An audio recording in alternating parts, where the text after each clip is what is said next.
सम्मानित मुल्क के मालिकों, मैं बौद्ध भिक्षु सुमित रतन अपनी पूरी टीम के साथ पहुंचा हुआ हूं जबलपुर, जिसे मध्य प्रदेश का बहुत हरा भरा साफ सुथरा शहर माना जाता है।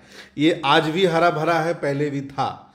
चूँकि नर्मदा नदी जबलपुर के किनारे से बहती है और नर्मदा नदी पर हमेशा से राजा महाराजाओं का आना जाना रहा है। मैं आपको बताना चाहता हूं, भारतीय इतिहास उठा के देखिए, पढ़िए, तो आपको पता चलेगा कि भारत के महान सम्राट अशोक ने अपने जीवन काल में 84,000 बुद्ध विहार बनवाए थे। बहुत बड़े बड़े बौद्ध स्तूप बनाए थे। जो मैं आपको दिखा रहा हूं, ये बौद्ध मठ उन्हीं के द्वारा स्थापित है। 84,000।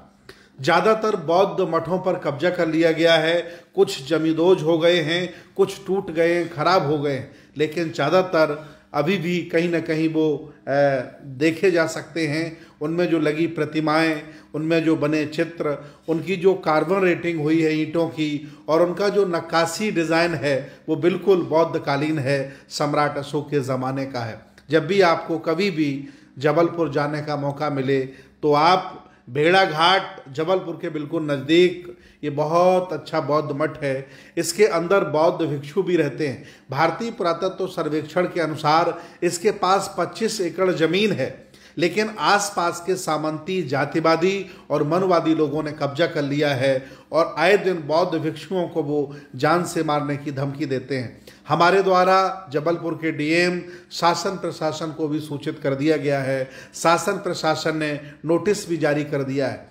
ये बौद्ध मठ अपने आप में एक बहुत बड़ी विरासत है। कई जगह धम्म लिपि में लिखा है, कई जगह हाथी और उस जमाने के शेर अंकित हैं, और बौद्ध भिक्षुओं का आना जाना, उनका मेडिटेशन करना यहाँ लगा रहता था। आज भी वहाँ बौद्ध भिक्षु रहते हैं। जबलपुर के जितने भी बौद्ध उपासक हैं, अम्बेडकरवादी हैं, बुद्धिस्ट हैं, मानवतावादी हैं, संविधानवादी हैं, वो साल में एक बार यहाँ जाते हैं। बड़ा सा आयोजन होता है और बौद्ध भिक्षुओं को यथासंभव सहयोग करते हैं। आप देखेंगे बहुत सुंदर नर्मदा नदी बह रही है, बहुत सुंदर पानी है, बिल्कुल किनारा है, लेकिन चूंकि जंगल हो गया है, उसका रखरखाव नहीं है, देखभाल नहीं है, इसलिए स्थिति बौद्ध मठ की बहुत खराब हो गई है। मैं निवेदन करूंगा भारत के सभी जिंदा जागरूक लोगों से कि जो विरासत की रक्षा नहीं करते, जो पूर्वजों की संस्कृति की रक्षा नहीं करते, उन्हें भी एक दिन मिटा दिया जाता है। और अगर आपने विरासत की रक्षा नहीं कर पाई तो आपके 4-5 मंजिल घर बनाने का कोई औचित्य नहीं है, क्योंकि जब आप नहीं रहेंगे तो इस घर पर भी कोई दूसरा कब्जा कर लेगा। इसलिए वर्तमान के भारत में विरासत की रक्षा करना बहुत ज़रूरी है।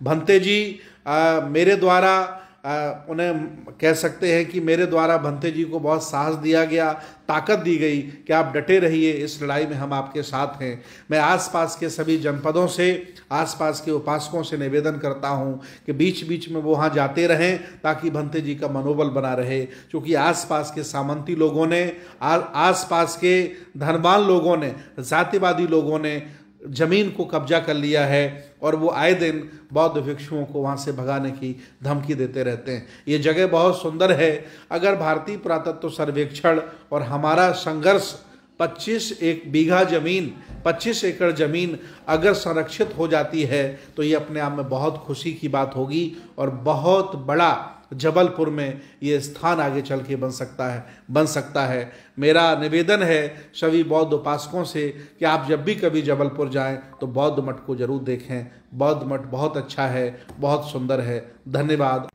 आपकी जय हो, आपका मंगल।